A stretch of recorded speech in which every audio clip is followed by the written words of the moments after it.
습니다. 예. 할 테니까 확인 눌러주시고요. 예, 반갑습니다. 저는 정창권이라고 하고요. 여러분들 같이 제가 채팅창으로 링크를 하나 좀 보내드릴게요. 오케이. 우리 모임을 위해서, 어, 예, 모임을 위해서 홈페이지 하나 만들었거든요. 네, 화면 보고 계시죠? 네, 그래서 요거는 이렇게 갤러리, 네, 갤러리 보기 하는 게 좋을 것 같아요. 네.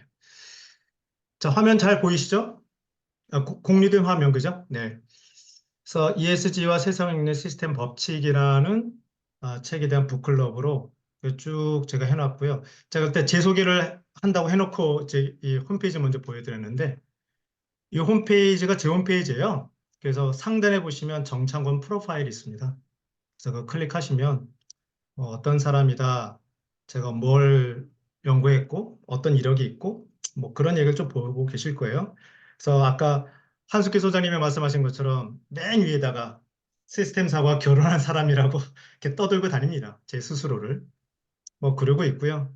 그래서 다양한 활동 좀, 뭐, 이렇게 관심 있으면 자세히 보시면 되는데, 맨 밑에 그 경영학을 전공한 사회과학자면서 인문학에 대한 갈증을 해소하고 싶어서 발버둥 치는 사람, 이 현재의 저의 모습입니다.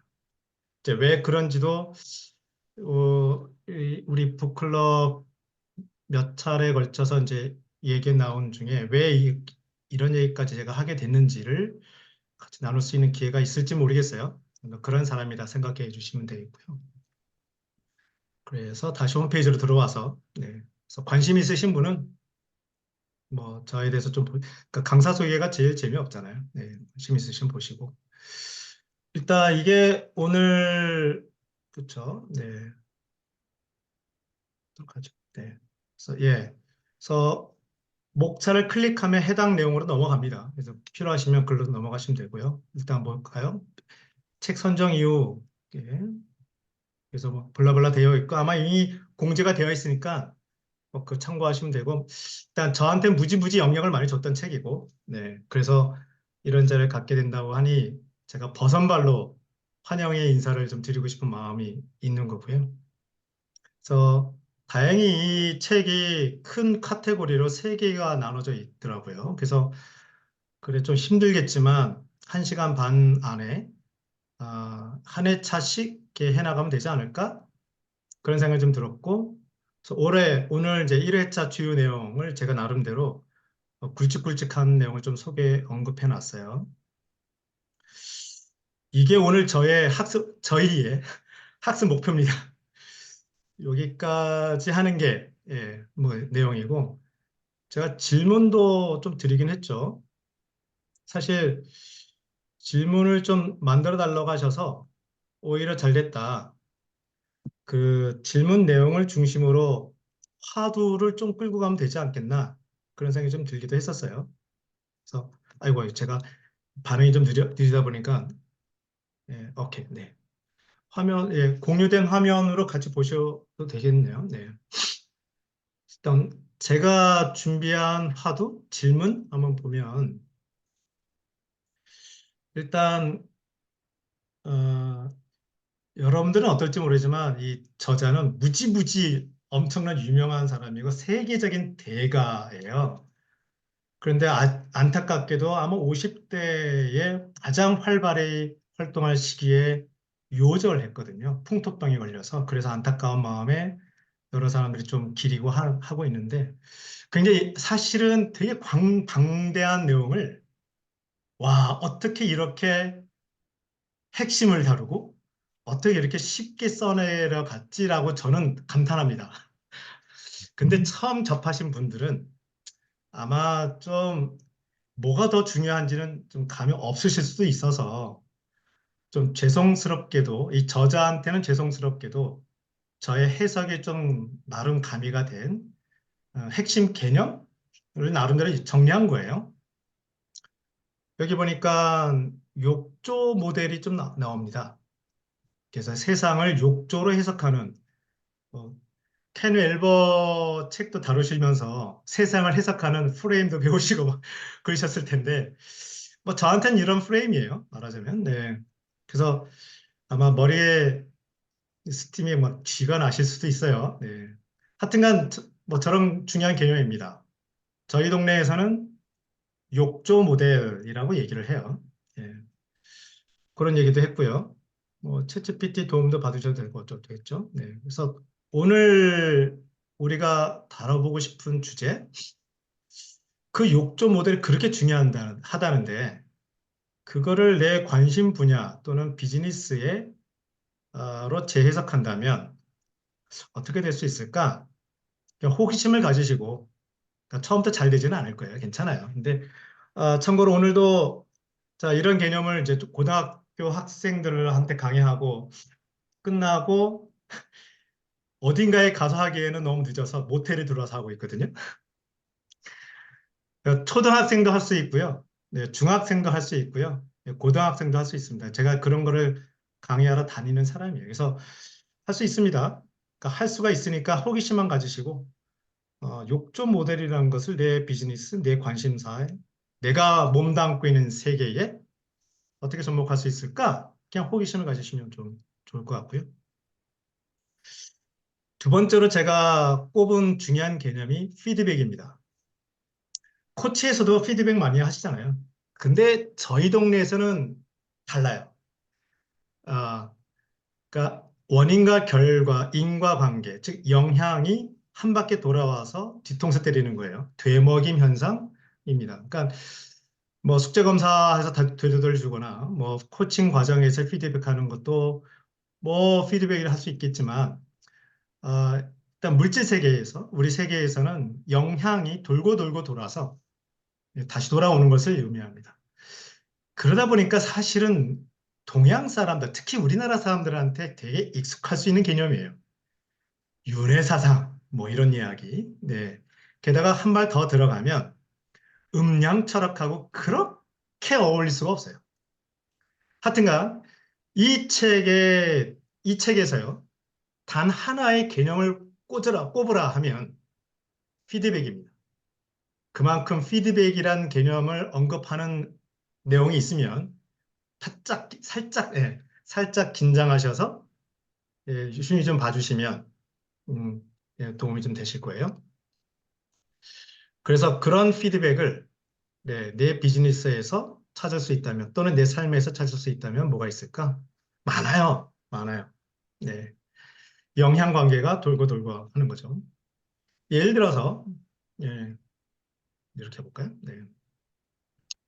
예를 들어서 아이고 네. 잠깐만요. 네.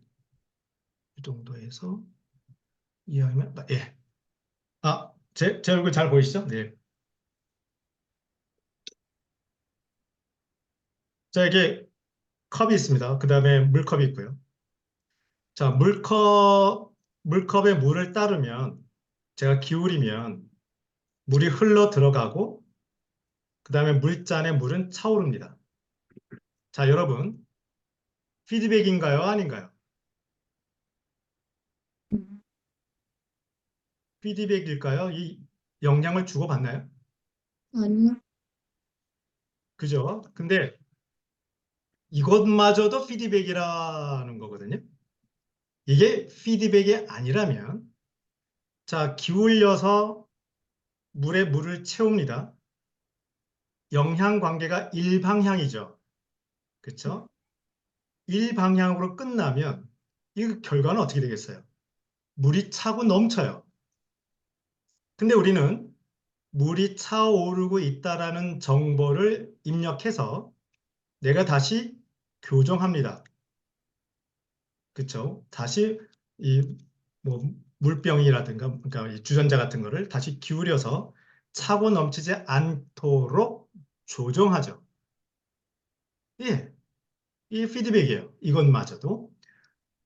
그래서 이 세상에 피드백이 없는 것은 없다. 아예 대놓고 이렇게 생각하시고 처음에는 억지로라도 피드백을 찾으려는 노력을 하시는 게 굉장히 큰 도움 됩니다. 자, 제가 다시 말씀드리지만, 그러니까 선정이 됐고, 네.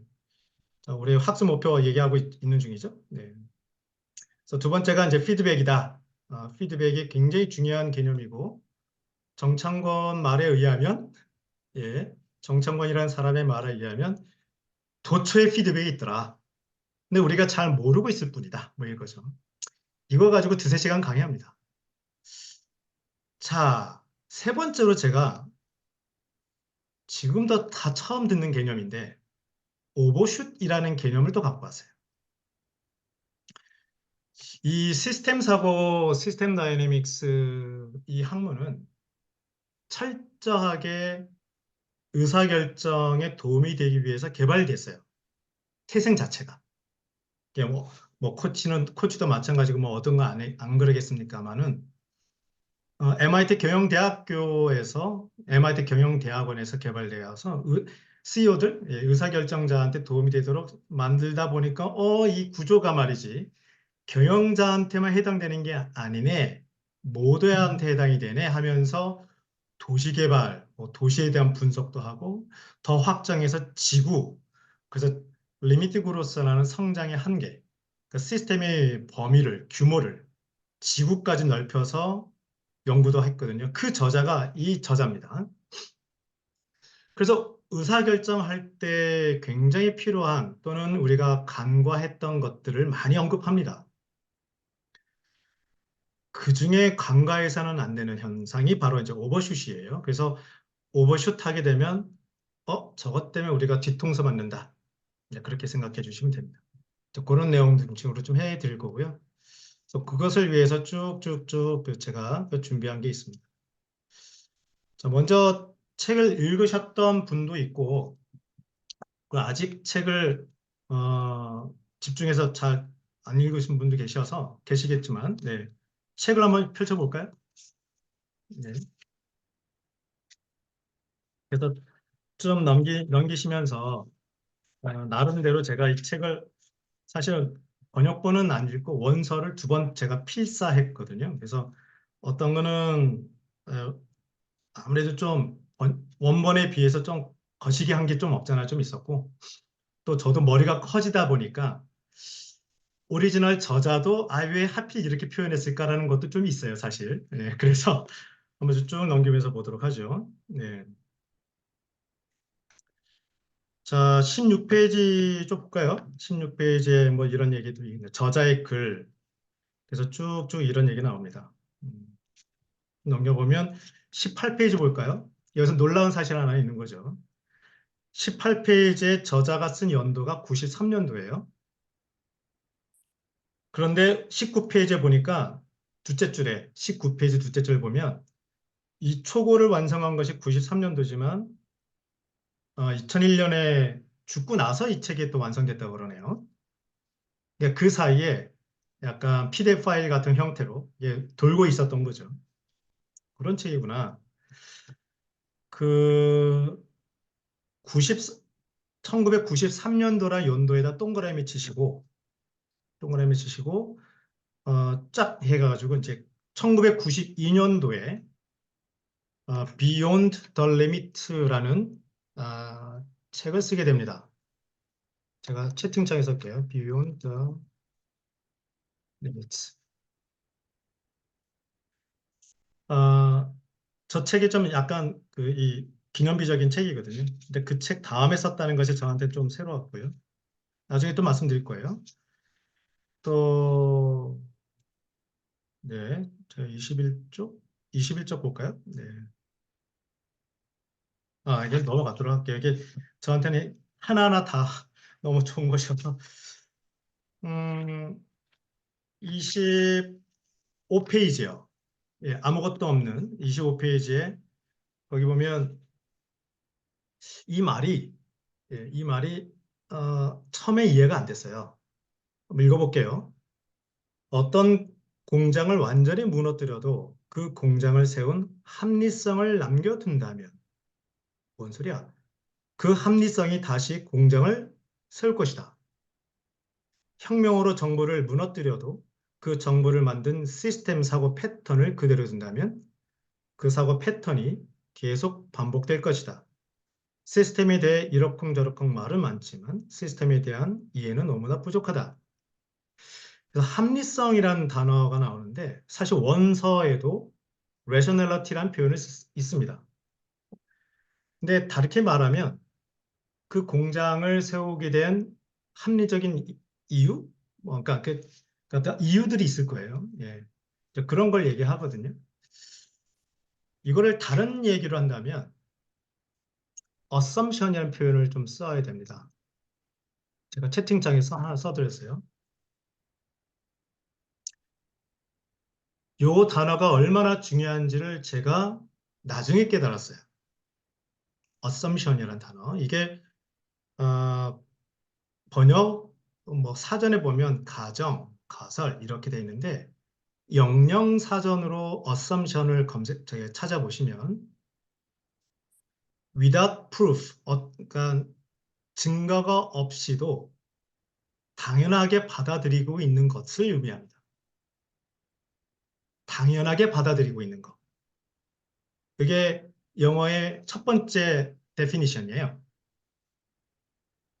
이게 왜 중요하느냐? 시스템 사고를 한마디로 한 문장으로 표현을 여러 가지로 할 수 있는데, 네, 그 중에 하나가 사람을 탓하기 전에 그렇게 될 수밖에 없는 구조를 봐야 된다라는 말이 있어요. 철저하게 구조론적 관점입니다. 그러니까 열정을 갖기 힘든 구조에 있는 사람한테 자꾸 열정 얘기를 해서 안 된다. 그런 개념인 거죠. 이거에 대해 좀 에피소드 있지만 그 에피소드 나중에 하고요. 네, 시간 관계상. 자, 그 정도로 구조가 무섭다라는 거예요.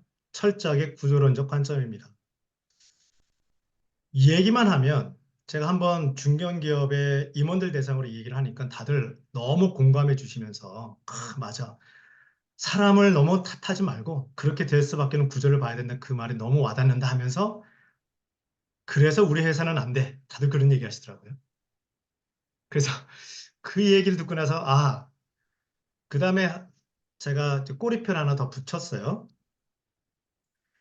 네, 사람을 탓하기 전에 그렇게 될 수밖에 없는 구조를 봐야죠. 그런데 나 역시 구조의 한 구성 요소다라고 인정해야 된다는 거죠. 즉, 내가 어떻게 하냐에 따라서 그 구조가 달라질 수 있다는 거죠. 네, 그런 식의 관점이에요. 근데 여기서 좀 딜레마가 생겨요. 이 구조가 구성원 한 사람 한 사람한테 미치는 영향은 이루 말할 수 없는데, 한 구성원이 구조에 미치는 영향은 미약합니다. 물론 계층에 따라서 이 직급에 따라서 이 구조에 미치는 영향이 물론 다르겠죠. 하지만 CEO 최고 경영자일지라도 구조를 함부로 바꿀 수도 없어요. 다양한 이해관계를 생각해야 되니까. 그래서 이 역학 관계가 언밸런스 돼요. 구조가 한 사람 한 사람한테 미치는 영향은 어마무시한데 한 구성원이 구조한테 미치는 영향은 되게 미약합니다. 그래서 무기력에 빠져요. 이 구조는 어떻게 만들어지느냐? 바로 저 어썸션 때문에 만들어집니다. 많은 사람들이 당연시 여기는 그 무언가가 그런 믿음이 구조를 만듭니다. 그래서 그런 밑바닥에 있는 어썸션들을 바꾸지 않은 한 구조는 계속 있다. 그래서 아무리 바꾸려고 해도 다시 복원하려는 힘이 갖는다. 그런 내용이에요. 이런 내용이 뒤에서 슬링키 27페이지에 슬링키라는 뭐 그 애들 장난감을 이용해서 좀 소개도 하고 있죠. 뭐 그 정도. 그래서 그 얘기가 좀 쉽지 않으실 거예요. 네, 그 철저하게 구조론적 관점이다 보니까. 그리고 쭉 넘어가 볼까요? 그래서 그런 관점에서 책을 다시 한번 읽어보시거나 대충 넘어가시면 도움이 좀 되실 거예요. 어, 딴딴딴딴딴딴. 네. 그 31페이지에 보시면 그 시스템 사고를 이해하기 위해서 그래프, 시계열 그래프 또는 뭐 도형 이런 것을 많이 이용을 하는 이유를 설명하고 있어요. 언어보다는 어떤 이미지 또는 그래프가 다양한 정보를 한꺼번에 주기 때문에 많이 사용한다는데 저도 오늘 그거 좀 사용해 볼 겁니다. 그래서 저희 동네에서 시뮬레이션을 통해서 뭔가 컴퓨터 시뮬레이션을 통해서 보여드린다든지 아니면 어떤 그림을 통해서 이미지로 막 설명하려는 되게 애를 쓰거든요. 그런 이유가 있다. 보시면 될 것 같습니다. 그런 내용들이 좀 있고요. 장님 코끼리 만지듯이 제가 많이 사용하는 것은 네. 그다음에 39쪽에부터는 이거는 이제 그 시스템을 강의하고 시험 보고 할 때 필요한 내용들이 여기 있어요. 이제 사실 이렇게 막 사실 상식적일 수도 있는데 예컨대 이런 거죠. 시스템이라고 할 수 있는 구성 요건은 뭐냐? 뭐 이럴 때 그거에 대한 답들이 여기 다 있어요. 그럼 뭐 보시면 되고 사실 시스템이 아닌 게 없죠. 그렇게 보시면 그냥 설렁설렁 넘어가셔도 되고 그런 식의 관심 있으시면 구체적으로 누구한테 어떤 내가 글을 쓰려고 할 때 시스템에 대한 데피니션을 어떻게 하면 좋을까? 그럴 때는 한번 좀 보시면 도움을 받으실 수가 있을 거예요. 하다 보면 여기에 45쪽 볼까요? 네.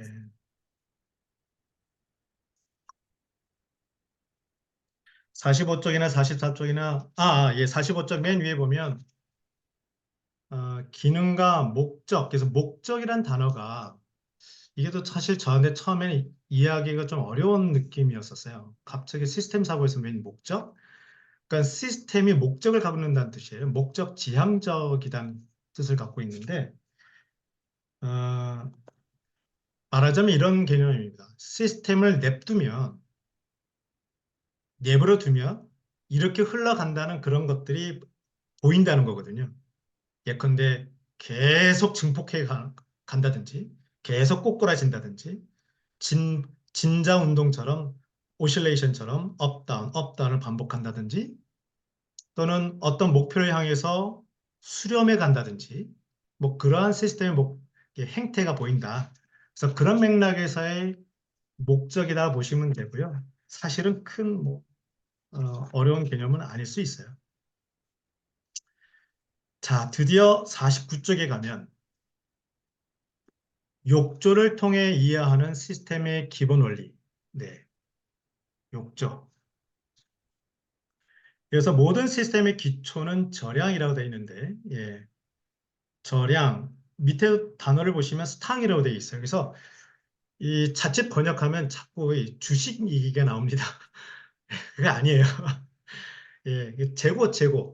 그러니까 재고라고 하셔도 되고, 뭐 저장되는 양을 의미합니다. 저량 또는 뭐 또는 accumulation, 쌓이는 것을 의미합니다. 그래서 그 위에다가 저량이라는 단어 위에다가 욕조라고 쓰세요. 그게 딱 적합한 표현입니다. 그래서 50쪽에 넘어가시면 도표 1, 저량, 유량, 도회, 뭐 그림 이해하는 방법 이렇게 돼 있죠. 그죠? 네, 절양도 어려운 단어고 유량도 어려운 단어인데 말하자면 이거예요. 말하자면 이제 욕조에 들어가는 파이프, 나가는 파이프가 있으면 들어가는 파이프로 물이 흘러 들어갈 것이고 나가는 파이프로 물이 흘러 나가겠죠. 흘러 들어가고 유입량, 흘러 나가고 유출량. 그래서 이게 유량이 되는 거죠. 흘러가는 양. 그렇죠? 그 얘기입니다. 네. 그래서 세상 만물을 이 저장되고 쌓이는 저량과 흘러 들어가고 흘러나가는 유량으로 다 해석해 버립니다. 저희 동네 사람들은. 네. 다 그렇게 해석할 수 있어요. 얘가 간단하게나마 좀 나왔네요. 여기 그러니까, 네. 광산, 그러면 얘는 나가는 파이프밖에 없네요. 50쪽에 보이죠. 그죠? 나가는 파이프밖에 없습니다. 들어오는 파이프, 즉 재생되어서 들어오는 게 없다는 뜻이네요. 즉 이거는 재생 불가능한 자원을 의미하네요. 그다음에 51쪽 보면 강물 유입이라고 되어 있는데 엄밀히 말하면 저 표현은 좀 틀렸습니다. 어떻게 얘기하면 좋을까요? 그냥 강물 양 하는 게 제일 좋은데. 예, 저게 저수지 물이라는 것 때문에 좀 그런데, 음, 네, 참 애매한, 하필이면 강물 유입이라는 표현을 써가지고, 이거를 좀 지워볼까요? 음, 예, 지울게요. 강물 유입 대신에 저수지 물이라고 쓰시고요. 네, 그리고, 네, 저수지 물은 아예 삭제, X 지워보세요. 또는 뭐 그 대신에 저희 상류에서 저수지로 흘러 들어가는 물 이렇게 하셔도 되는 거예요. 네. 그렇게 해야 좀 정확한 개념이 나옵니다. 그럼 느낌이 오시죠? 저수지에 물이 들어오게 하는 방법은 두 가지. 빗물로 들어오는 방법, 그다음에 상류에서 내려오는 방법 이런 거잖아요. 그죠? 나가는 거 두 개의 파프가 있네요. 네. 저수지 물은 river inflow. 네, 좋네요. 또 그렇게 해서 아주 간단합니다. 쌓이면 절양이고요. 흘러 들어오고 흘러 나간다 하면 돼요. 그다음 밑에 보니까 뭐 이 욕조가 여러 개가 연결된 거예요. 이런 식으로 얼마든지 세상을 이렇게 어, 구분할 수 있다. 그런 겁니다. 자, 이제 53쪽에 가시면 53쪽, 자, 52쪽에서부터 55쪽에 이르는 내용을 쭉 설명해 드릴 거예요. 이거, 어, 이거를 어떻게 얘기할까? 네. 자, 이렇게 볼까요? 화면 공유되고 있죠? 네, 그러면, 자, 제가 여기 시스템 사고 문해력 있어요. 이걸 클릭을 하시면 해당 페이지로 넘어가는데, 어, 제가 좀 이거를 좀 소위 각 잡고 자세하게 설명했거든요. 네, 이것도 어려우면 어쩔 수 없고. 자, 여기 써 있죠, 그죠? 예, 욕조. 세상 만물의 변화를 욕조로 설명하는 사람입니다. 자, 여러분들은 채팅창에 예, 대답을 좀 해주셔요. 네. 이 MIT 경영대학교에서 만든 개념이라고 말씀드렸잖아요. MIT 하면 느낌이 어떠세요? 좀 공학 개념이 좀 강해요. 그래서 이게 미분 접근에 막 동원되거든요. 굉장히 어렵습니다. 채팅창에 대답을 할 준비해 주세요. 대답은 증가 아니면 감소예요. 증가 아니면 감소. 자, 1번 파이프를 보니까 들어오는 파이프네요. 1번 파이프의 수도꼭지를 틀면 틀수록 욕조의 물은 증가하나요, 감소하나요?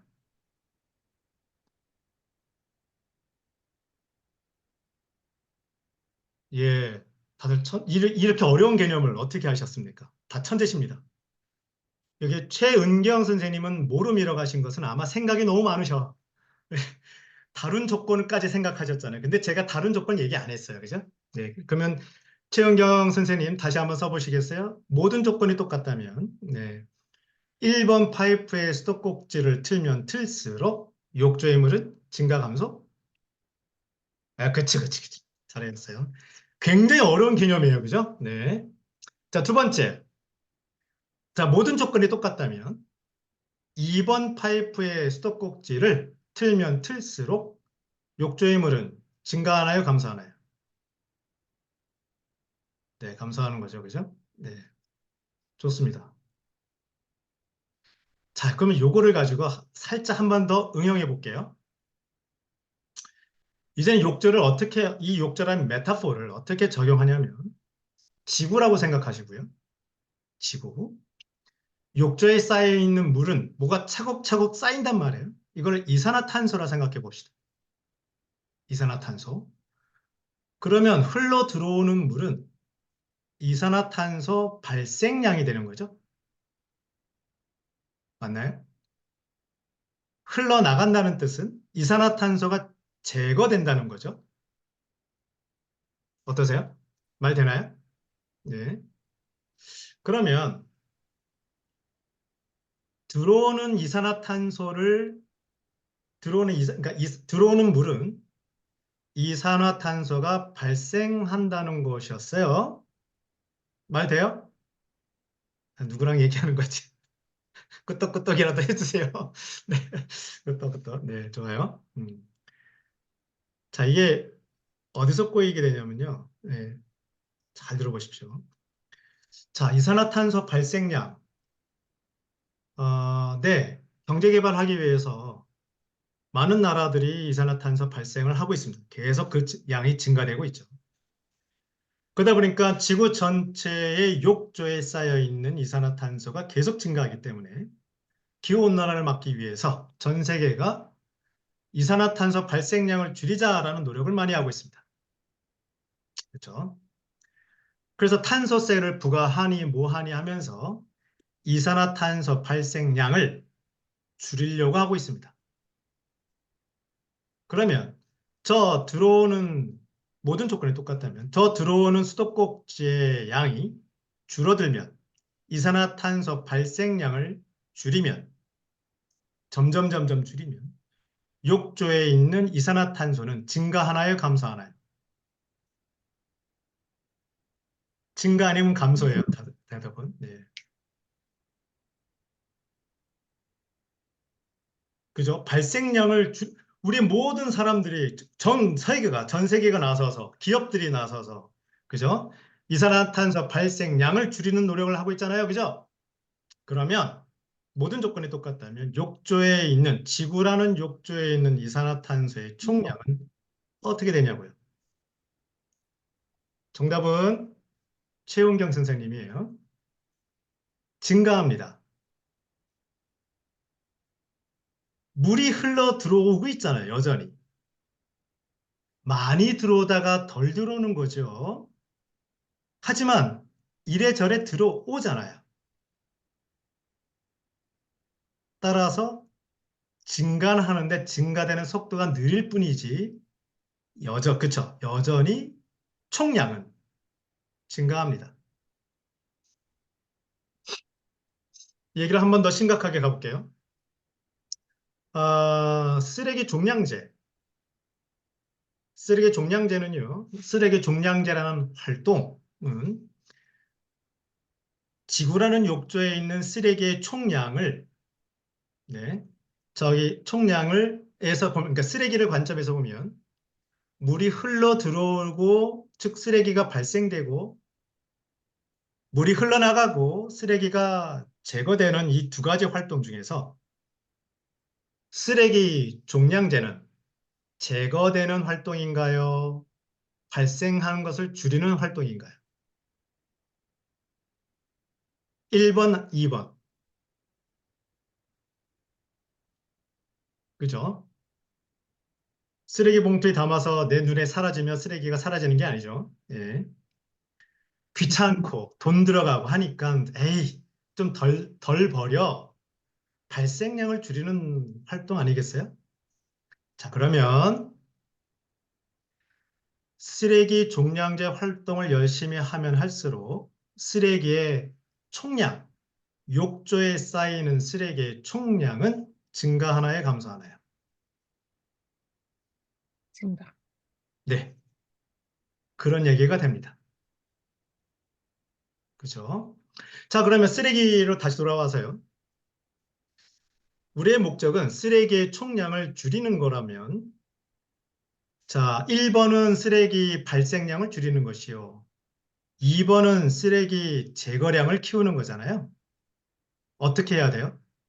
자, 우리의 목적은 욕조에 세석 쌓이고 있는 쓰레기의 총량을 줄이는 겁니다. 그럼 어떻게 해야 됩니까?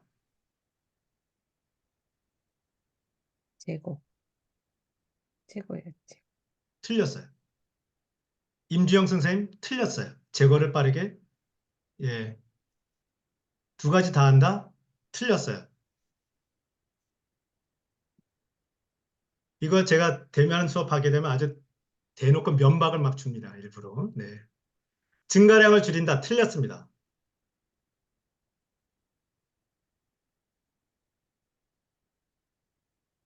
우리의 목적은 다시 말씀드립니다. 네. 욕조 안에 있는 물을 줄여야 돼요. 그러려면 어떻게 해야 되나요? 배출해야 돼, 배출. 틀렸어요.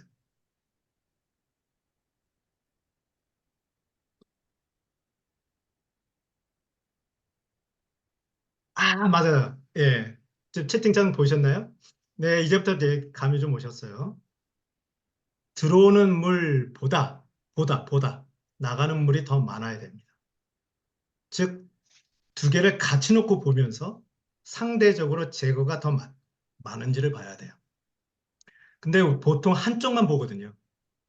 이게 별거 아닌 것 같은데 이게 종합적인 사고가 되는 거예요. 예컨대 쓰레기만 문제를 봐도 쓰레기를 줄이는 그 무수히 많은 노력과 함께 저 제거되는 거, 예컨대 매립이라든가 뭐 소각이라든가 이런 문제가 어떻게 되고 있는지까지 같이 두고 봐야 된다는 뜻이고요. 이산화탄소 발생량을 줄이는 많은 노력들을 하고 플라스틱 사용량을 줄이는 많은 노력을 하지만 제거되는 것이 어떻게 되고 있는지도 같이 보셔야 돼요. 안타깝게도 지금 예로 든 모든 것들은 현실적으로 제거량이 발생량보다 적습니다. 현재까지는. 예. 그래서 많은 나라에서 기후변화에 대응하려고 온실가스를 줄이는 많은 노력을 하고 있지만 지구의 온도는 계속 올라가는 거예요. 여전히 이산화탄소의 총량은 더 커지기 때문에. 뭐 이런 이야기로 풀어가거든요. 욕조 이야기로. 그래서 그런 식으로. 그래서 나중에 관심 있으시면 한번 좀 쭉 보시면 좀 뭐 도움이 좀 되실 거예요. 자, 이제 다시 돌아와서요. 네. 그래서 말이죠. 몇 페이지에 있죠? 55쪽 보시면 이 조금 눈에 들어오실지 모르겠어요. 55쪽 보면 그래프가 두 가지가 나오죠. 네, 위에 있는 것은 유입량과 유출량에 대한 이야기입니다. 1번 파이프와 2번 파이프의 이야기고요. 밑에 있는 것이 욕조의 물의 양이죠. 그래서 두 가지를 비교해서 어떤 게 더 많아, 어떤 게 더 적어, 둘이 똑같아. 거기에 따라서 욕조의 양이 달라진다는 거예요. 그래서 조금 약간 저의 프로파일 보신 분은 아시겠지만 저는 뼛속같이 문과인 사람이거든요. 네, 그래서 이게 뭐 이 공학적으로 그래프를 이해하는 게 무지무지 어려웠어요. 근데 아마 여기 계신 분들 저랑 비슷한 백그라운드가 꽤 있을 것 같긴 한데 예, 처음에 얼핏 그래프가 해석이 안 되더라도 괜찮아요. 예, 낯설어서 그런 거니까. 하지만 저도 됐기 때문에 훈련하시면 되신다. 뭐 그런 이야기 말씀드리고 자 이제 61쪽 갈게요. 60쪽, 61쪽 가면 아까 제가 언급해드렸던 피드백이라는 개념이 나옵니다. 사실 지금까지 제가 막 떠들었던 내용을 다 까먹으셔도 괜찮을 정도로 피드백이 중요합니다. 이 학문을 만든 제이 포리스터한테 기자가 마이크를 들이대고 야, 당신이 어마어마한 학문을 세웠는데 일반 독자들한테 딱 한마디로만 얘기한다면 뭘 꼽을 수 있겠습니까? 할 때 피드백을 얘기했어요. 예. 자, 그래서 63쪽에 가시면 네, 피드백 얘기가 나오네요. 여기 보니까 욕조에서 화살표가 나와서 수도꼭지에 영향을 주네요. 네. 즉, 화살표의 의미는 욕조에 있는 양에 대한 정보가 영향을 미친다는 뜻입니다. 어쨌든 간에 영향을 미친다는 거예요. 예컨대 거기다 한번 써볼까요? 아마 뒤에도 아마 나왔을 텐데 보자. 63쪽에 그래프에다가 위에 보면 유입유량 거기에다가 출생자라고 한번 써볼까요? 출생, 출생 쓰시고 그거를 받아서 차곡차곡 쌓이는 저량은 총인구라고 쓸까요? 그러면 자, 물이 흘러 들어옵니다. 출생자가 발생합니다. 그죠? 그러면 총인구가 증가 감소. 아, 누구랑 얘기하는 거지? 마이크 좀 켜봐요. 키 쓰는 사람은 마이크 좀 켜봐요. 네. 타이핑하기 귀찮잖아. 네, 네, 그쵸. 출생자가 많아질수록 총인구는 증가하죠. 그죠? 그런데 100명 있을 때 한 명 태어났으면 1000명이면 몇 명 태어난다는 거예요? 10명. 10,000명이면 100명. 그쵸? 총인구가 많아질수록 거기에 일정 부분의 출생이 발생한다고 하니까 유입량도, 즉 출생자도 더 달라지겠네요. 영향을 받네요.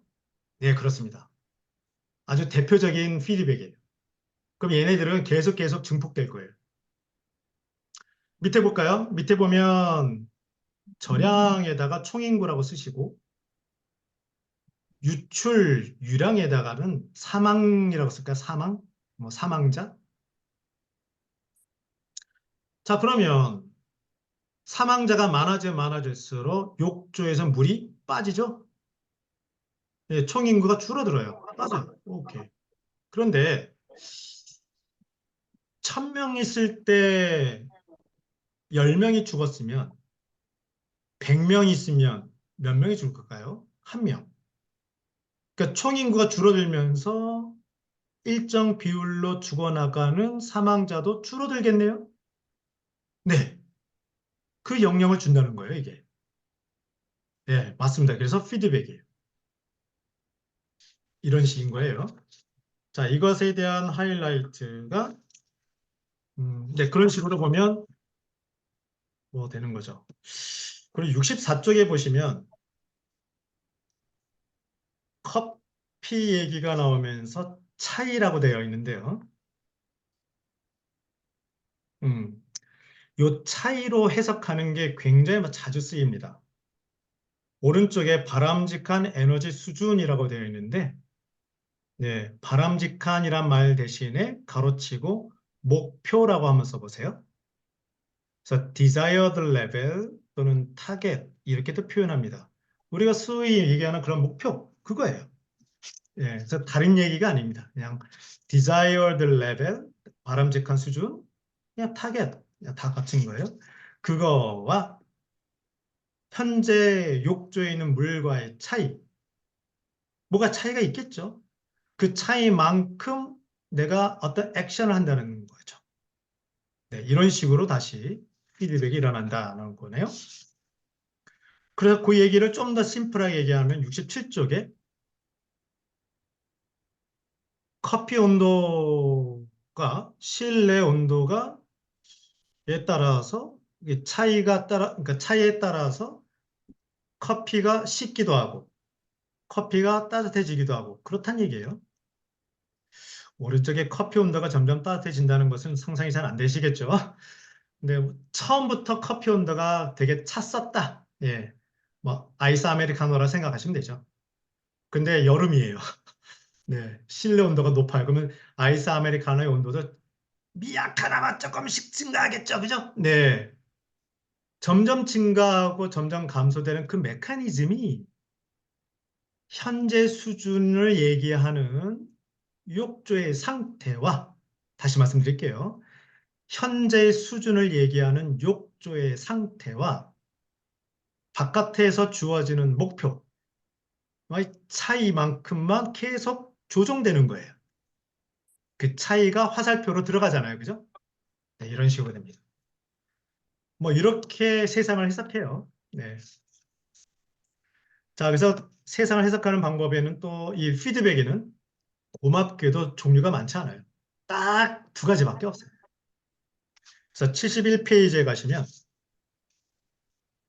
아까 69페이지 볼까요? 이게 현상을 강화하는 메커니즘이라고 되어 있는데 강화의 동그라미 69쪽입니다. 69쪽의 제목에 강화의 동그라미 그거를 제가 채팅창에 쓸게요. 강화를 영어로 얘기하면 reinforcing이라고 얘기합니다.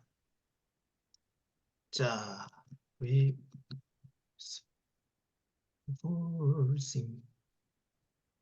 그래서 reinforcing이라는 단어에서 느낌이 오시겠지만 뭔가 증폭되는 거예요. 그래서 달리 얘기하면 스노볼링 이펙트, 눈덩이 굴러가는 효과.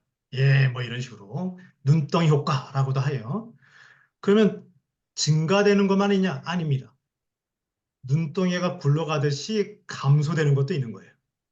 네, 폭망한다. 이거 다 reinforcing 강화된다는 거예요.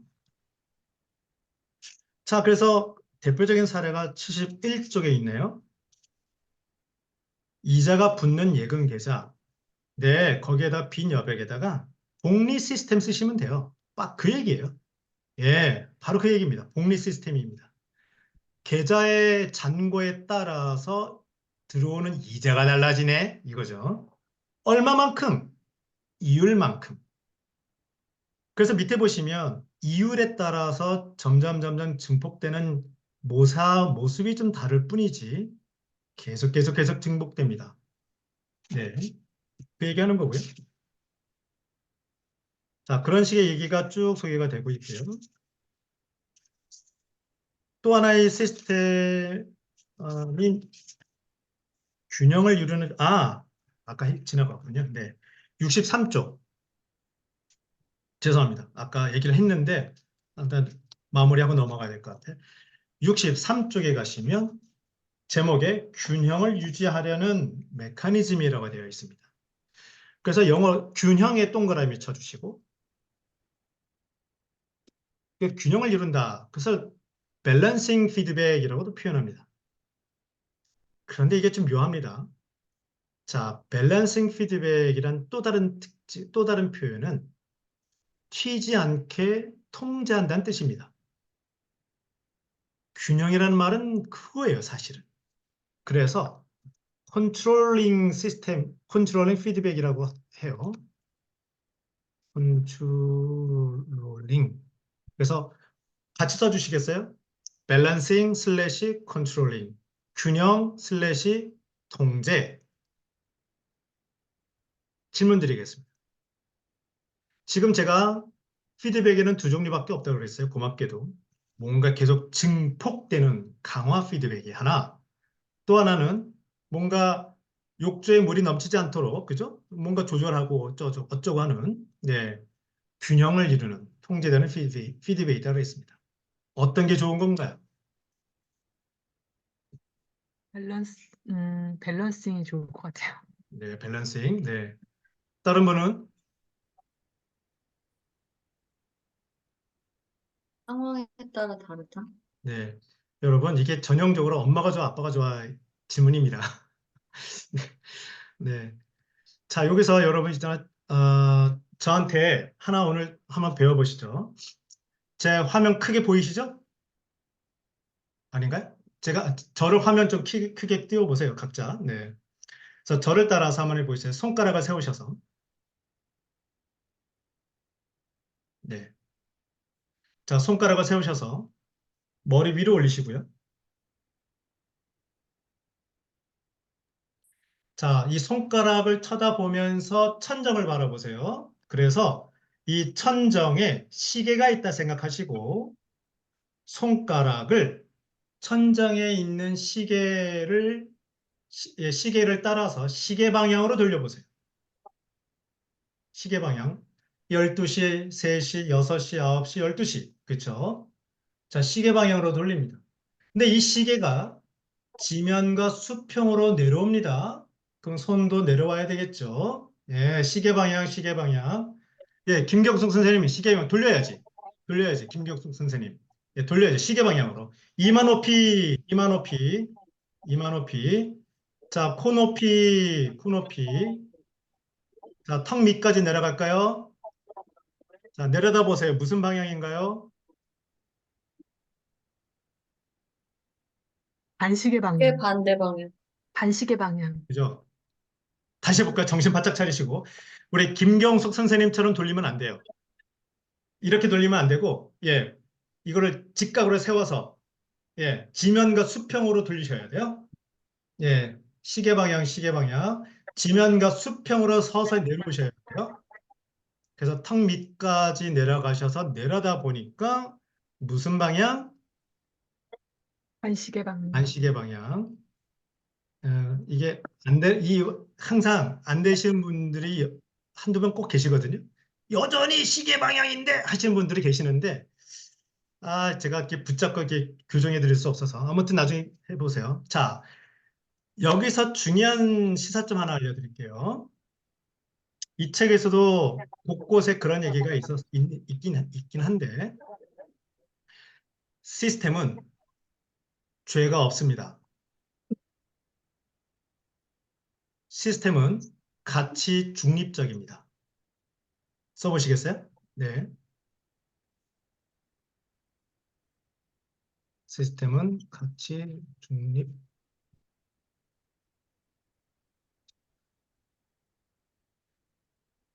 자, 분명히 우리는 손가락을 돌렸습니다. 손가락이 돌아가는 이 시스템은 그대로였어요. 그런데 시계 방향으로 해석됐다가 세상에 180도 달리 해석되네요. 왜 그런 건가요? 맞습니다.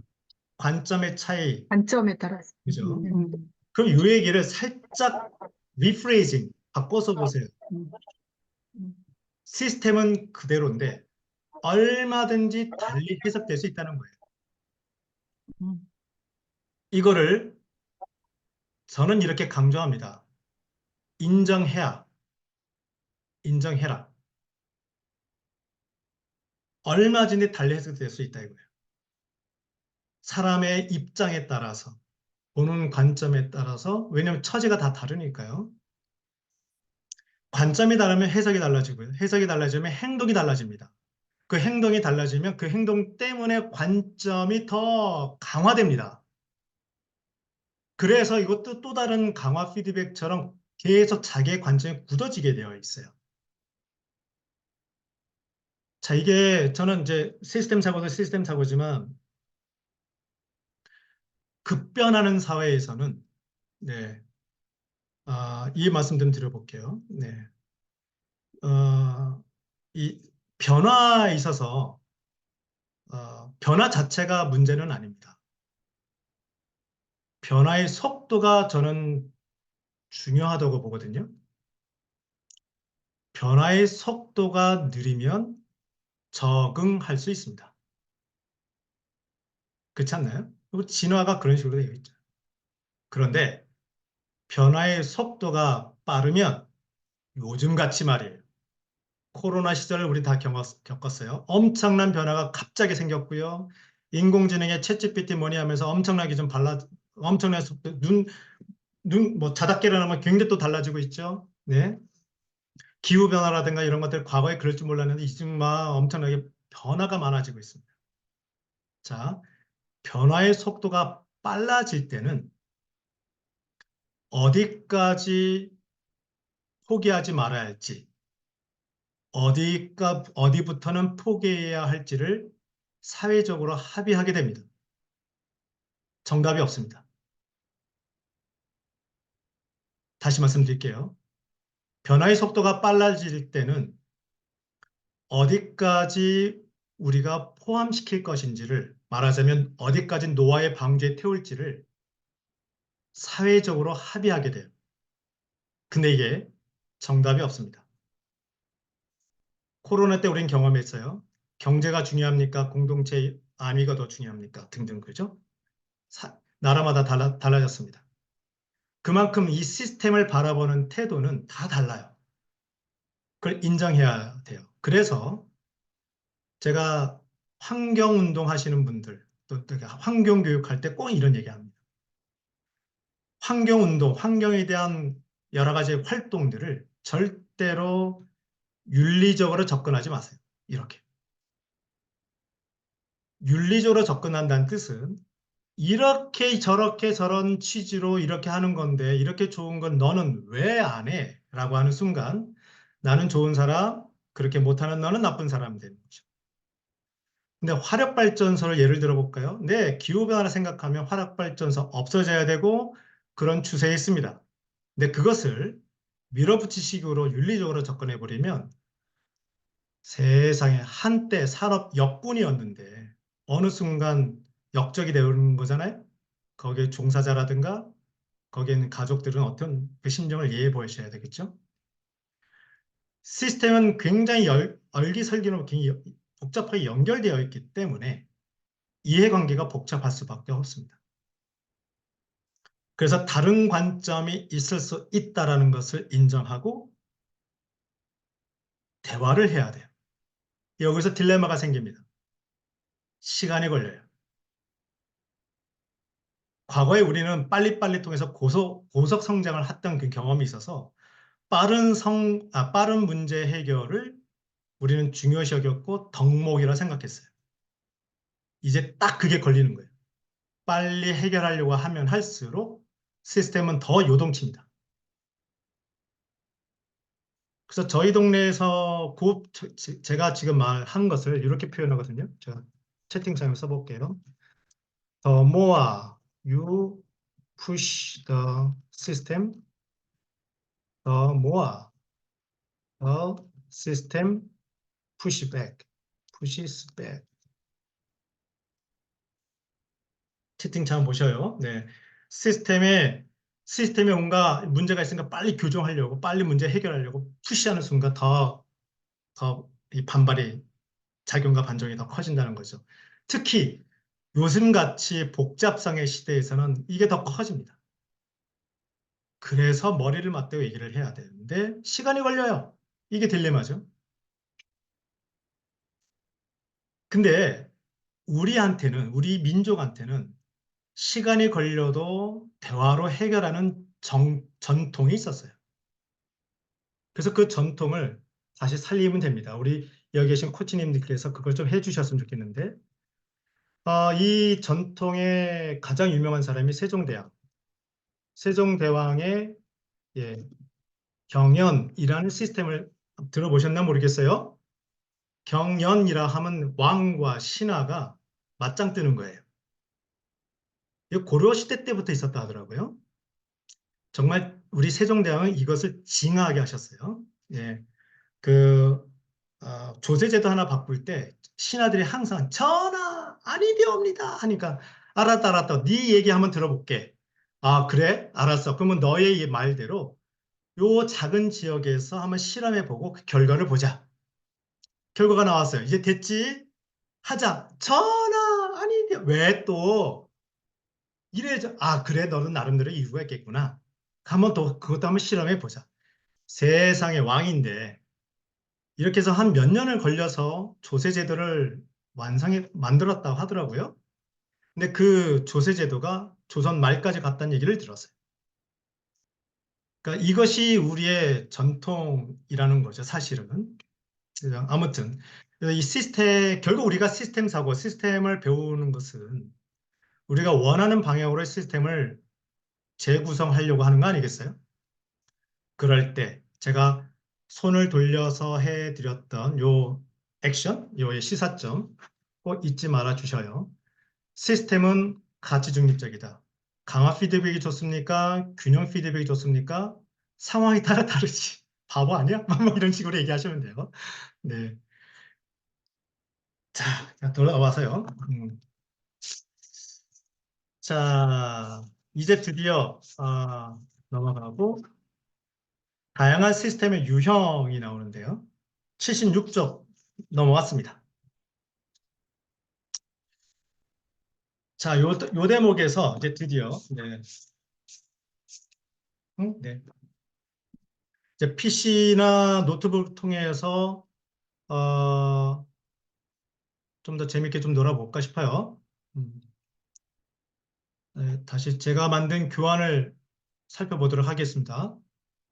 여기 있나요? 네. 그죠?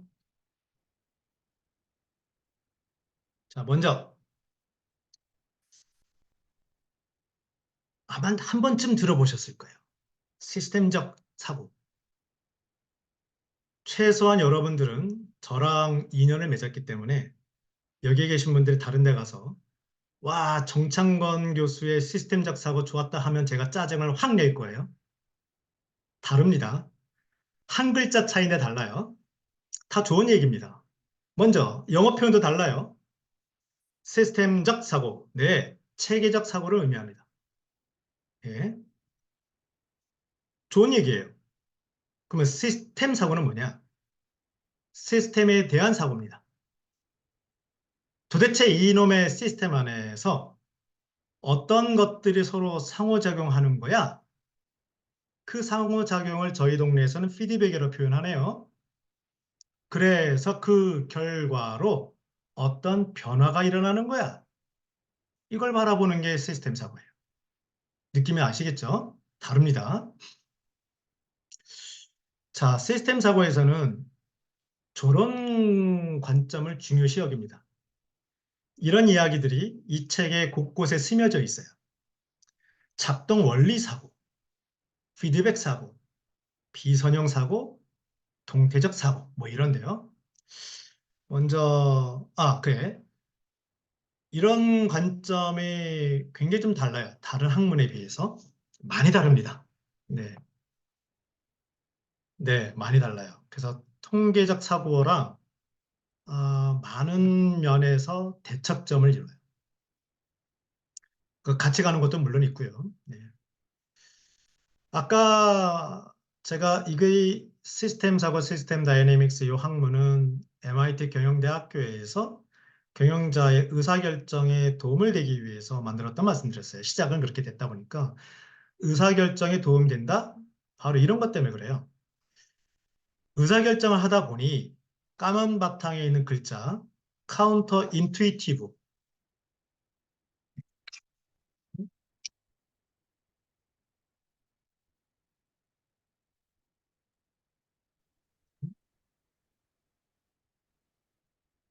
어쩌자 오케이 네 여기 카운터란 뜻은 반대라는 뜻이요 인투이티브라는 뜻은 직관이라는 뜻이잖아요. 그러니까 의사결정할 때마다 이상하게 직관과 반대가 되는 그런 것들이 좀 보이네. 왜 그러지? 근데 이 원인은 제목 잘 들리나요? 네. 예. 지금 인터넷이 불안하다 메시지가 좀 있어서 피드백 현상, 그다음에 비선형적인 현상, 지연 효과 때문에 발생하거든요. 이제 그런 것들을 좀 맛을 좀 보게 해드리고 싶어요. 자, 그래서 아까 문해력은 살펴봤고요. 자, 보일러 예시 한번 볼게요. 여기 보니까 네, 한번 더. 네, 욕조가 있네요. 가운데 욕조 보이시죠? 실내 온도가 차곡차곡 쌓이고 줄어들고 그런 얘기고. 예, 들어오는 파이프, 나가는 파이프를 볼까요? 네, 어디 보자. 들어오는 파이프, 나가는 파이프를 보니까 들어오는 것은 보일러에서 들어오는 열, 나가는 것은 이 단열이 안 돼가지고 나가는 거라는 얘기죠. 또 목표 온도 설정. 여기에서는 목표 온도가 아마 18도일 거예요. 네, 18도에 맞춰져 있다고 그러네요. 그렇죠. 목표 온도가 여기 18도로 되어 있네요. 네. 따라서 목표 대비 방안의 온도가 낮으면 보일러가 작동하겠네요. 그렇죠? 또 방안의 온도가 바깥의 온도 대비 뜨거우면 또 열이 빠져나가겠네요. 그렇죠? 그런 조건들이 서로 이 상호작용하면서 되는 거죠. 그래서 먼저 여기 보면 실내 온도가 현재 10도이고 10도인데 목표가 18도예요. 아유 추워 불 때 이런 거 아니겠어요? 그리고 외부 온도는 10도 되어 있을 때 시뮬레이션 클릭을 해보세요. 각자. 예, 각자 해보세요. 그럼 돌아갑니다. 예, 돌아가나? 왜 안 되지? 어디 붙죠? 봅시다. 그러면 딴 걸 해보냐. 자, 특정 봅시다. 오늘을 위해서 만들었거든요. 근데 어이씨, 잘 됐었는데 봅시다.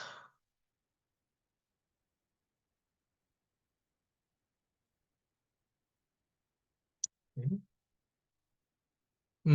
잘 되네요. 요 링크를 각자 노트북에서 잘 작동되나요? 네, 됩니다. 되죠? 제가 이 화면을 키워서 그랬었나 봐요. 아무튼 자, 그래서 한번 놀아보는 거예요. 실내 온도가 있을 때 8시간 기준으로 보면 까만 선이 목표예요. 여기 그래프를 보시죠. 까만 선이 목표예요. 처음에 10도였다가 점점 올라가네요. 근데 이 책에 보면 79쪽 보세요. 79쪽에는 그래프가 만나고 있죠. 만나고 있죠. 그 도표 16, 79쪽. 그죠? 근데 한 페이지 넘기면 80쪽에 보시면 화면에 있는 것처럼 제가 한 시뮬레이션처럼 붙지 않고 떨어져 있습니다. 그렇죠?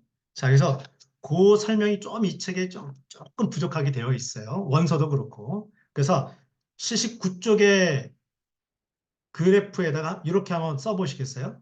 가로치고, 내 생각에, 내 생각에는 목표 대비 온도가 낮으니까 점점 온도가 상승해서 목표하는 수준에 맞춰지겠지. 이건 나의 생각이었던 거예요. 내 생각에 이렇게 써주시면 돼요. 예. 그런데 웬걸 아까 말씀드렸던 카운터 인투이티브하게 직관과 다르게 80페이지에 가니까 안 붙네, 붙지가 않네. 왜 그런 걸까요? 외부로 계속 또 빠져나가고 있거든요. 이것이 한꺼번에 이해하기 되게 어려운 메커니즘이에요. 이것만 보더라도. 이게 하나하나 볼 수가 있거든요. 자, 그래서 24시간 기준으로 화면 보세요, 제가. 이거 노는 방법 알려드릴게요. 그래서 이거 8시간 기준으로의 변화를 보셨고, 24시간 기준으로 변화를 봐도 이렇게 되네요. 자, 추가되는 변화량을 보면 욕조로 들어가는 거, 욕조에서 빠져나가는 것을 보여드리고 있습니다. 그래서 어느 순간 가니까 들어오는 거나 나가는 거나 같아요. 즉, 평형을 이루긴 했네요. 그 얘기입니다. 자, 이번에는 그러면 실내 온도가 처음에 춥지 않고 따뜻한 걸로 한번 해볼까요? 이렇게 바꿨어요. 자, 원위치하고 바꿔서 8시간. 이렇게 하니까 어때요? 모양이 또 달라졌네요. 목표보다 사실 목표가 똑같거든요. 목표도 18도요. 실내 온도도 18도예요. 근데 실외 온도는 10도거든요. 근데 왜 목표 대비 똑같게 가지 않느냐 이거지. 그 사이에 미세하게 빠져나가는 그런 것 때문에 안 됐던 게 생각과 달리 움직이네. 그런 거죠. 자, 이제 실외 온도가 10도로 고정되어 있었는데, 우리 하루 중에 겨울 생각해 보시면, 겨울, 가을? 하루에도 온도가 좀 달라지잖아요. 그걸 한번 해볼게요. 실제 온도처럼 바꿨을 때. 그래서 실제 외부 온도를 반영할 때 그래프 클릭을 해볼까요? 네. 안 넘어가네. 자, 이렇게 하고, 에헤헤. 이거 제가 수정해야 되겠네요. 좀 기다려 보세요. 그러면, 자, 아, 요거 제가 수정해서 다시 올려드릴게요. 네. 자, 그런, 이게 직접 한번 해보시는 맛을 한번 좀 보실 필요가 있고요. 또 지금 시간이 얼마 안 남아서 그 밑에 것도 해볼게요. 자, 이제 아까 오늘의 주제 제가 학습 목표 중에 마지막으로 된 거 오버슛 말씀드렸어요. 오버슛. 그래서 오버슛과 컬랩스 바로 가기 클릭하시면 이거 된 개념이 나옵니다. 그래서 균형 피드백의 개념부터 쭉 소개가 되고 있는데, 자, 이거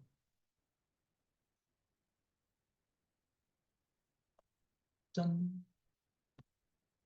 짠.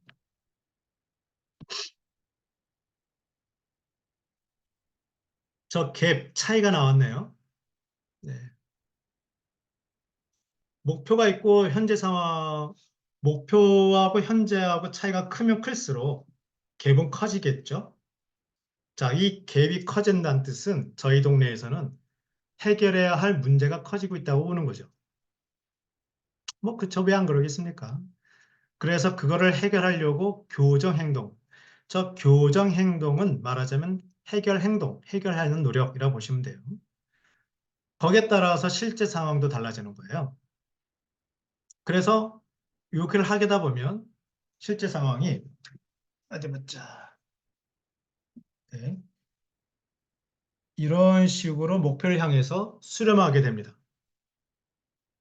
네, 처음엔 갭이 커지다가 그 다음에 점점 갭이 줄어들잖아요. 따라서 노력도 줄어들게 되거든요.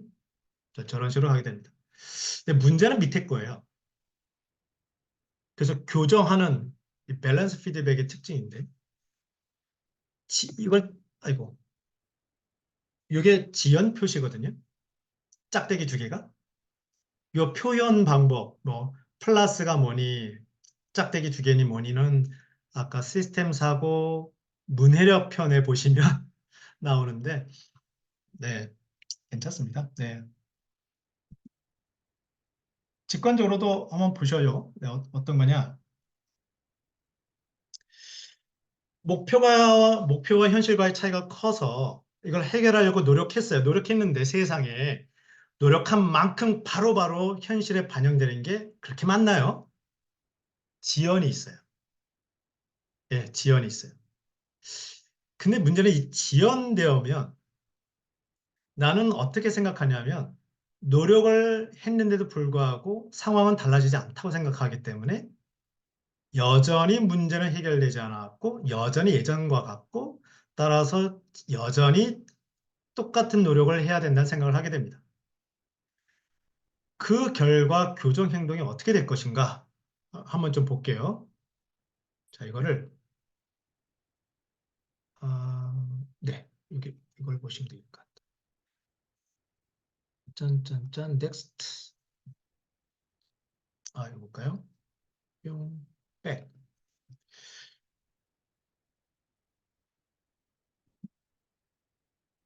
어, 이 정도. 네. 일단 욕조 모델을 좀 보여드릴게요. 예. 항아리에는 물이 있고요. 욕조가 있고. 자, 화살표가 들어가는 것도 있고 나가는 것도 있네요. 그쵸? 왜냐면 목표보다 물이 많아지면 빼내야 되니까. 그 얘기예요. 그래서 물 높이가 얼마냐, 아이고, 물 높이가 얼마냐 봤더니만 여기 100으로 해놨습니다. 아마도 대략 이제 느낌상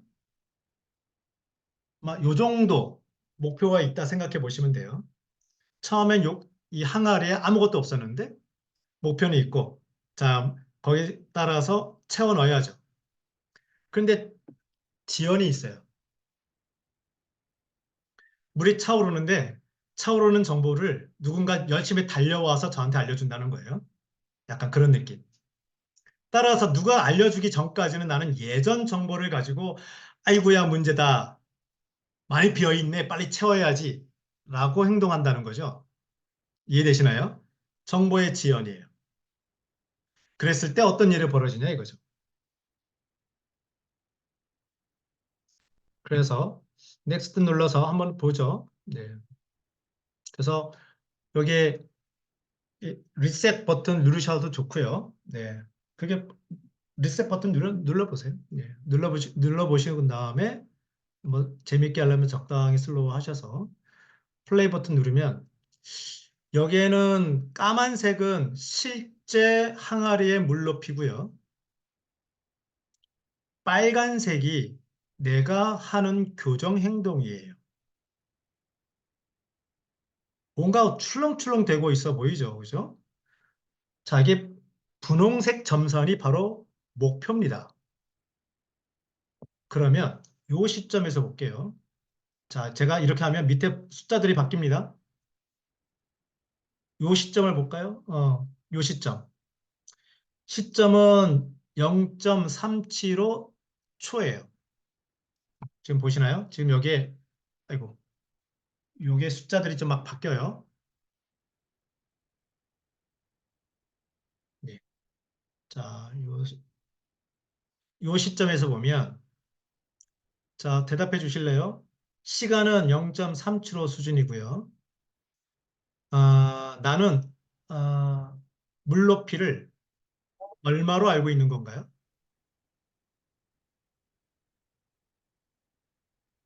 37.5. 아니요. 0. 0, 0, 0. 까만색이 실제 물의 높이예요. 자, 무슨 소리냐? 처음부터 볼까요? 처음에 다 빵이잖아요. 처음에 빵이에요. 다. 즉, 목표는 100이요. 하지만 현실은 빵이야. 100을 채워야죠. 그래서 물 붓기가 얼마입니까, 지금? 물 붓기가 얼마예요? 100. 100. 100을 넣기 시작한 거예요, 지금. 자, 자, 100을 넣으면서 100이 들어가는 시간이 걸리니까 100이 바로 반영되지는 않아. 조금 갑니다. 이렇게 가는 거죠. 자, 지금, 아이고, 여기 볼까요? 현재 물병의 높이는 얼마나 됐습니까? 37.5. 37.5. 왜? 물이 100을 네. 넣는 그 과정에서 계속 들어가는 중이니까. 예, 들어가는 중이에요. 네. 근데 여전히 나는 100을 넣고 있대요. 왜요? 현재 내가 지금 목표가 100이라서. 얼마로 생각하고 있는 거예요? 인지. 0. 0. 아직 영. 비어있다 생각하는 거예요. 음. 채워 넣는데도 불구하고. 음. 즉, 정보가 지연되고 있는 거예요. 이해되시나요? 그래서 나는 여전히 100이 부족한 상태야. 이렇게 생각해서 물을 계속 넣고 있는 거예요. 실제 물 차이는 얼마나 있는 건가요? 100에서 37.5를 뺀 그만큼만 넣으면 되는데 바보같이 여전히 100을 넣고 있는 거예요. 자, 좀 더 가볼까요? 요즘 가볼까요? 그러면 요즘 가볼까요? 네. 현재 물병의 높이는 얼마인가요? 97.5. 97.5. 그럼 얼마만 넣으면 돼요? 2.5. 그렇죠. 2.5만 넣으면 되는데 바보같이 얘는 지금 얼마 넣고 있어요? 82.4. 80.4를 넣고 있어요. 왜? 얼마로 알고 있습니까? 17.6. 네, 17.6으로 알고 있으니까 100의 1, 100을 채우려면 아직도 멀었어. 이렇게 되는 거죠. 그래서 계속 느니까 그 결과 세상에 목표는 100인데 현재 물 높이가 147이에요. 근데 나는 얼마로 알고 있어요? 94.6. 아직도 모자라다. 그래서 14.6. 풀어넣고 있는 거예요. 자, 이게 바로 목표 대비 결과가 또는 나의 교정하는 행동이 오버되는 거. 이걸 오버슛이라고 표현합니다. 네. 우리가 화살을 쏠 때, 그러니까 활을 가지고 쏠 때 직선을 안 하고 약간 떨어질 것을 생각해서 약간 위를 쏘잖아요. 그래서 오버슛 한다고 하죠. 그래서 이런 파동이 생긴다는 거예요. 예, 오버슛, 언더슛 뭐 이런 식으로. 그래서 출렁출렁 한다는 거죠. 자, 여러분 장난 놀아보세요. 플레이 눌러보시고 정보 지원 수준을 길게도 해봤다가 짧게도 해봤다면서 플레이 한번 눌러보실래요?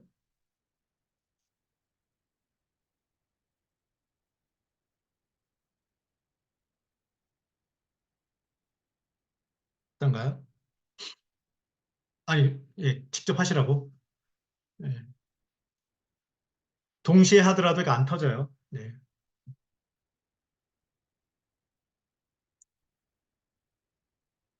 그래서 네, 오버슛 때. 그래서 이런 얘기죠. 네. 그래서 지연이 있는 상황에서는 때로는 기다려보는 것도 해결책이 될 수 있다는 시사점을 저희 동네에선 자주 합니다. 항상 그런 것은 아닌데 때로는 기다려주는 것도, 즉 냅둬 버리는 것도 방법이다. 애쓰지 말아라. 이거 꼭 우리 자녀 교육하고 비슷하지 않나요? 예, 경험이 있는 분들 예, 미소 짓는 모습 보니까 알겠어요. 예, 예. 뭐 그런 이야기들 가능한 거죠. 예. 그래서 그런 오버슛 이야기 좀 말씀까지 말씀드렸고요. 또 뒤에 보면 스탁이 하나가 아니고 두 개가 있는 상황도 얘기를 하고 그래요. 뒤에 보니까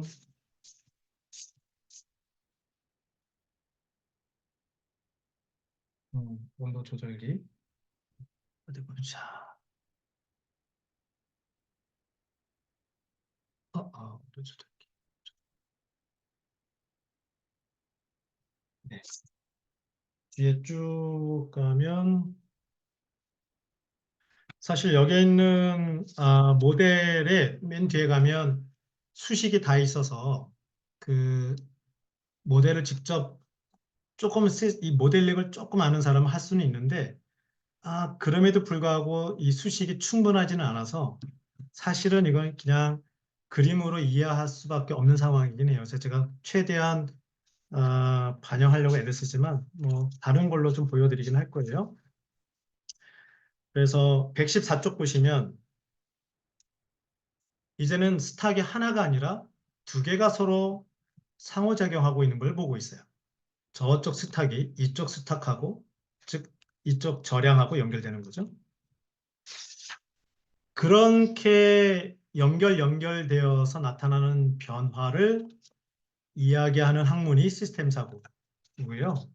시스템 사고 중에서도 이 책은 철저하게 욕조 모델로 또 시뮬레이션을 통해서 설명하려고 애를 쓴 약간 유일한 책이에요. 근데 시스템 사고의 또 다른 모습은 피터 생에의 학습하는 조직 들어보셨나요? 거기서는 욕조 모델 안 나옵니다. 시뮬레이션 안 나옵니다. 그냥 화살표 그림을 통해 가지고 시스템의 강화 피드백, 균형 피드백의 결합이 어떻게 변화를 일어나는지를 설명하고 있어요. 그래서 다양한 방법으로 시스템의 특징을 얘기할 수가 있어요. 그래서 결국 시스템에서 뭘 얘기하려고 하는지에 대한 시사점을 막 얘기하고자 애를 쓰고 있는 거죠. 125페이지를 보실래요?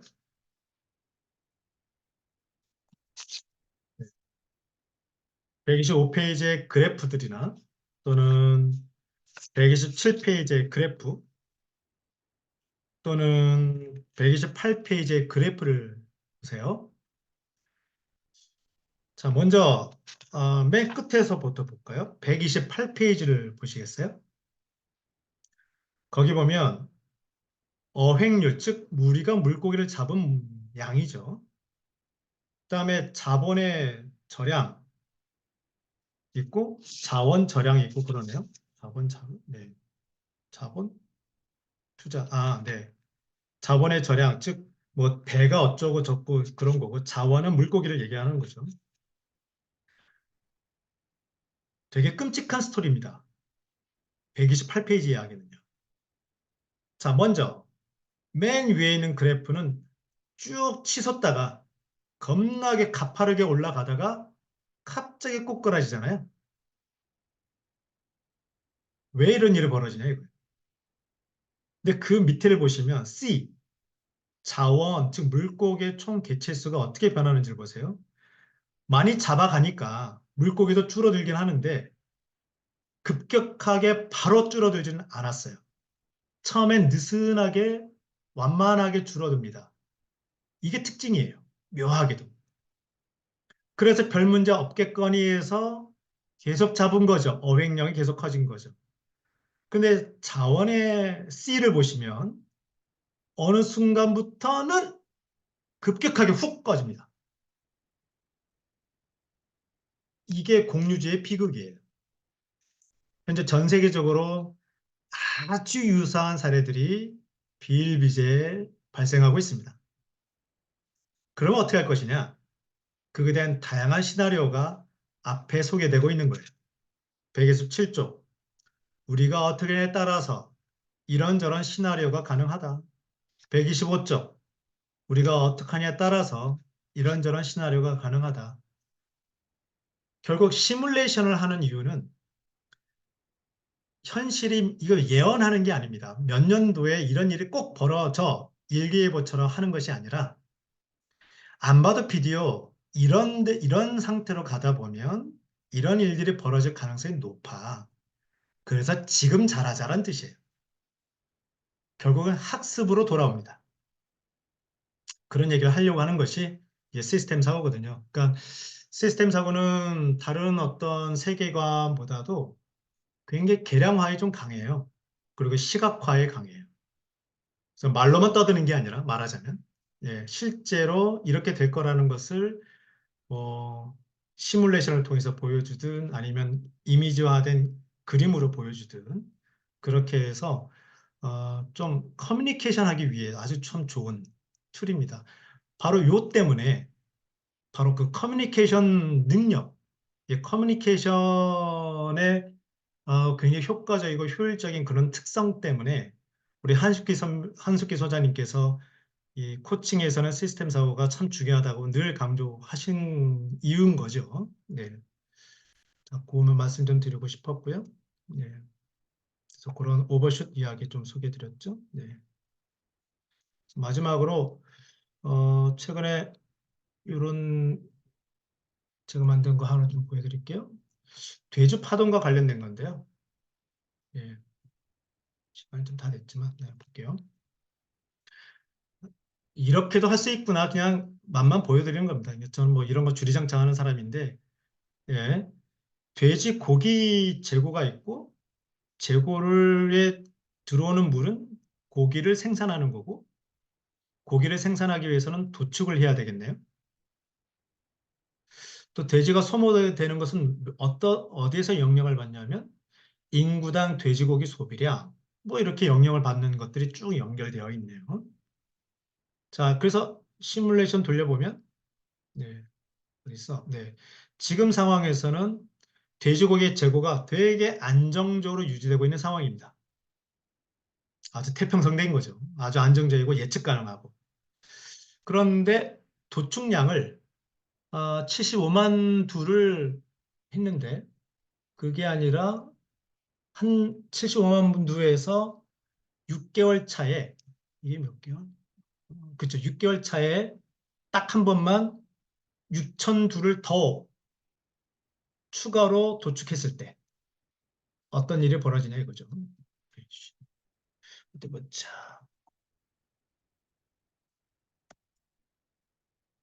뿅, 뿅, 뿅, 뿅. 오케이.